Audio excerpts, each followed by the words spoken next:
સુરતના ઉમરવાડા નજીક છત્રી લઈને જઈ રહેલો એક યુવક અચાનક મીઠી ખાડીમાં ખાબક્યો હોવાની ઘટના સીસીટીવીમાં કેદ થઈ છે। ખાડીમાં મોટા પ્રમાણમાં કચરો હોવાના કારણે રેસ્ક્યુ કામગીરીમાં પણ મુશ્કેલી પડી રહી છે। મળતી માહિતી મુજબ 31 જુલાઈના સવારે શરૂ થયેલી શોધખોળ રાત્રે 8 વાગ્યા બાદ પણ ચાલી હતી। 9 કલાકની વધુ સમયની કામગીરી છતાં યુવકનો પત્તો હજુ લાગ્યો નથી। હાલ ફાયર વિભાગ દ્વારા યુવકની શોધખોળ હાથ ધરવામાં આવી રહી છે।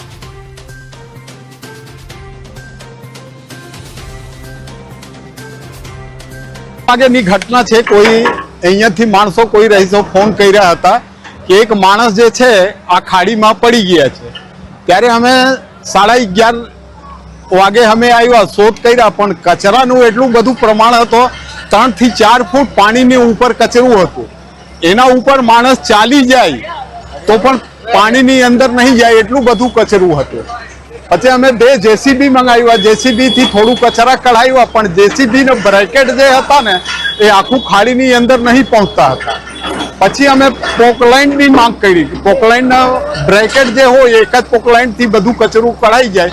અત્યારે પોકલાઇન આવ્યા છે એનાથી અમે કચરા કાઢવાની કામગીરી કરીએ।